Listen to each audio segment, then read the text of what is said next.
Hi everyone, welcome back to Chem Help ASAP. In this video, we are going to show the difference between a strong acid or base and a weak acid or base. Now, my brother always liked to define a strong acid as an acid that would put a hole in your hand. But we are going to see today why that is not a good definition of a strong acid. So stop putting acids on your skin and let's talk real chemistry.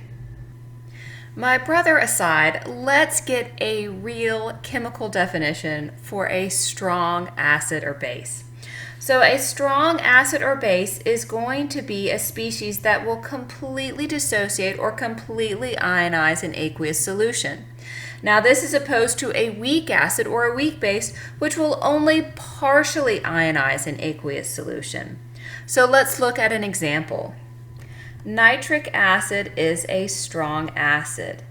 This means when I put it in water, I will get protons and I will get nitrate ions. I have no more nitric acid bonded together left in solution. Notice the arrow only goes one way, it only moves to the right.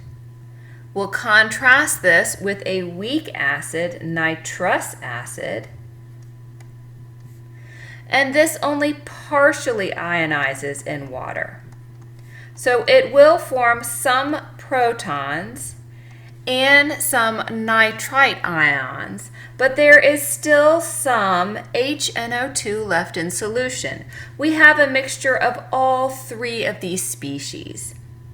Notice I have equilibrium arrows here indicating you have the reaction to the right as well as the reaction to the left going on. Notice our definition of a strong acid or base has nothing to do with concentration.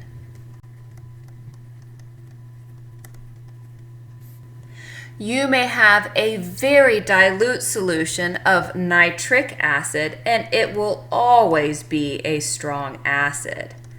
Conversely, you could have a very concentrated and dangerous solution of nitrous acid, but it is still a weak acid.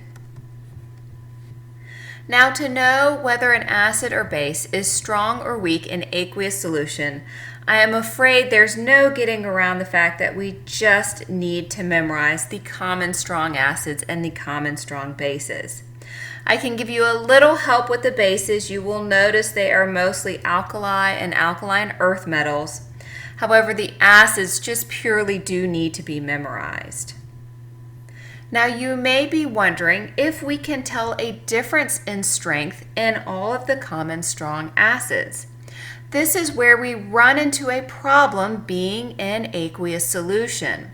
So each solvent has a pH range based on its autoionization, which we will talk about in a later video. This pH range is called the acid-base discrimination window, and this brings up what is called the leveling effect. So once, say, an acid has a pKa beyond this discrimination window, we simply label it as strong. However, water is not the only solvent that is available to us.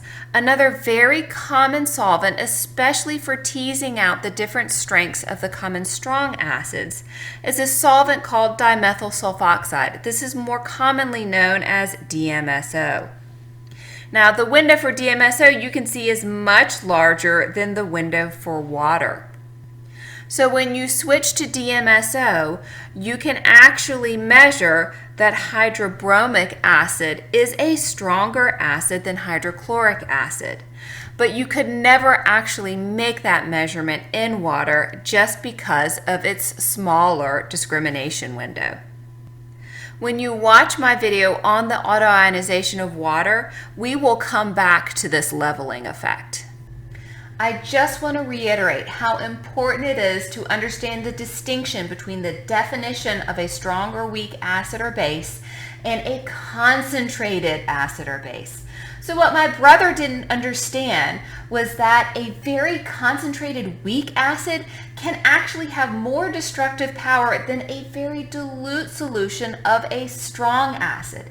This is why it is so important to establish good chemical definitions when we're working with acids and bases.